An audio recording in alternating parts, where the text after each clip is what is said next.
Students should study nuclear dangers and deterrence in today's world for the same reason that we've had to think about nuclear weapons and the threat of use of nuclear weapons for the last 70 years.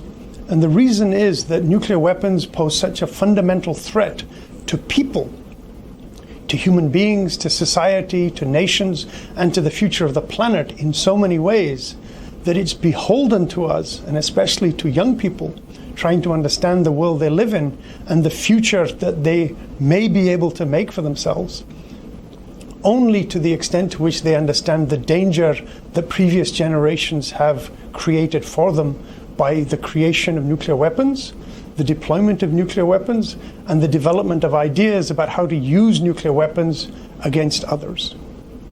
You know, we're blessed in this business to have a lot of people who've been working on it for decades. And it's true, all that history and knowledge and experience, it brings wisdom. But it also brings blinders. It brings limitations. So our policies will be better if we can combine wisdom with ingenuity, if we can combine wisdom with innovation, if we can combine wisdom with diversity. When we put those things together, the idea space, the opportunity to create change and make things better and safer and more secure, and the world we want to live in is going to be there for us in the future. First, to educate oneself and generate an understanding of what is happening. After all, as countries become more and more open to public view, it must become very clear as to why a nation acts in a particular way. That is one reason. The second issue is that these are survival threatening activities. We live in a world which is extremely dangerous and fragile because of the presence of nuclear weapons in general, and then presence of nuclear weapons in regions such as South Asia, where there is constant hostility between adversaries. And it is important that public is involved in that discourse, and these decisions that are made for the future, which involve the future of this public in both countries or the region, they need to be a part of that discourse. Presently, that discourse is missing in major metropolis of the world, around the world, that have nuclear weapons. We see this kind of conversation happening only at the official level, or we see some track 2 happening between, some semi-government analysts, academia bodies between these, governments, or some NGOs that are involved in this conversation. But we don't see a regular, ordinary person whose life is going to be affected by the use of nuclear weapons if it ever comes to that. So the idea to bring this discussion about nuclear weapons, their use, their consequences, deterrence, its failure, is all absolutely essential and critical to be brought out in a public sphere.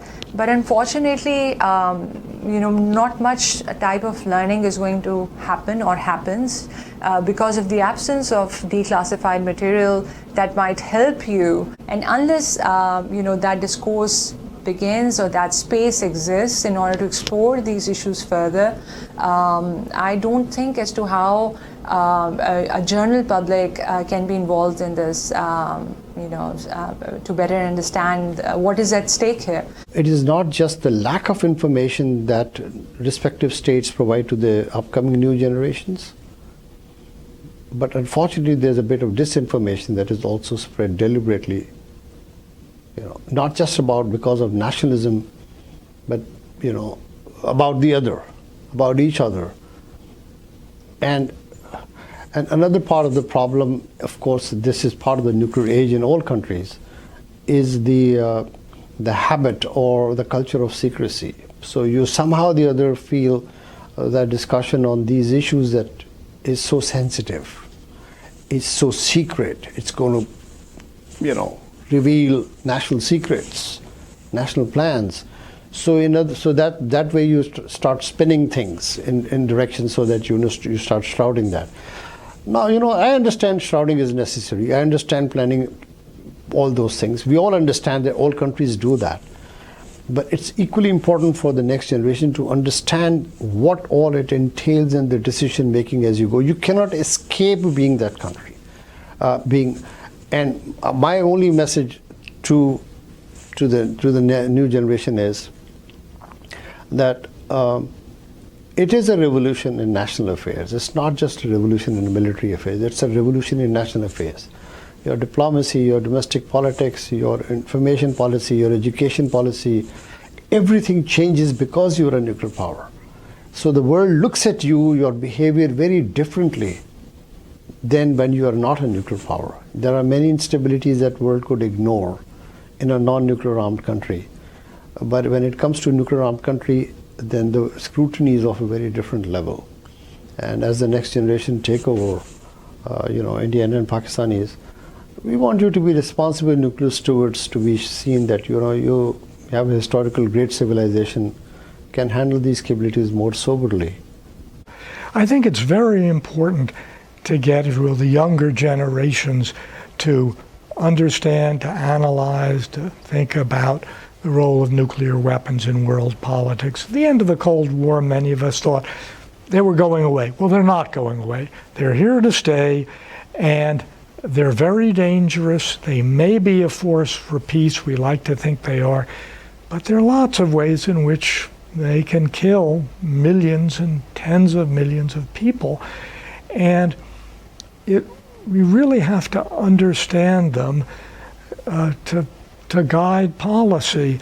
And we had a 20-year holiday and people not thinking about that. And I look at the US government and we're just trying to regain intellectual capital we'd lost. And so studying the Cold War, looking at what's happening in South Asia, looking at the US and China, is very important to develop an understanding, not only partly because it's fascinating in itself, and I'm a professor and I'm just driven to try to understand these, but it really does matter for the world. And this is too serious to be left either to the military or to the old gray-bearded experts. We need a lot of creative thinking to get involved in this. Enroll in Deterrence in Southern Asia at www.stratlearning.org.